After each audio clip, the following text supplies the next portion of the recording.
S, வீடு, schools, hotels, store room இங்கெல்லாம் partition wall கட்டணும்னாலும் இப்போ பில்டிங் போனஸோட first choice Renocon Rapid Wall Panels. Salem புதிய பேருந்து நிலையம் அருகே மேம்பாலத்தில் நடந்த தாக்குதல் சம்பவத்தில் அதிரடி திருப்பம் ஏற்பட்டுள்ளது. திருநெல்வேலியைச் சேர்ந்த பிரம்மநாயகம் மீது 3 இளைஞர்கள் தாக்குதல் நடத்திய வீடியோ சமூக வலைதளத்தில் வெளியானது. இதைத் தொடர்ந்து போலீசார் விரைவாக விசாரணை நடத்தி ராமகிருஷ்ணன், வினித்குமார் பேரை கைது செய்தனர். விசாரணையில் ராமகிருஷ்ணனின் தோழியிடம் பிரம்மநாயகம் இன்ஸ்டாகிராம் வழியாக பழகி ஆபாசமான மெசேஜ்கள் அனுப்பி தொந்தரவு செய்தது தெரியவந்தது.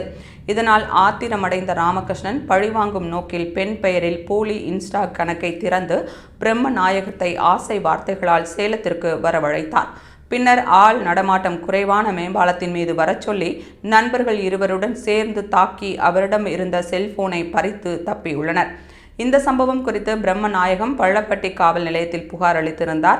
விசாரணையின் போது உண்மை வெளிவந்ததாக சேலம் மாநகர காவல் ஆணையாளர் அனில்குமார் கிரி தெரிவித்தார். இளைஞர்களின் எதிர்காலத்தை கருத்தில் கொண்டு அவர்களை நீதிமன்ற காவலுக்கு அனுப்பவில்லை என்றும், இதே சமயம் பாதிக்கப்பட்ட பெண்ணிடம் இருந்து புகார் பெற்று பிரம்மநாயகத்திற்கு எதிராக போக்சோ மற்றும் சைபர் குற்றச்சட்டத்தின் கீழ் நடவடிக்கை எடுக்கப்படுவதாகவும் உறுதியளித்தார்.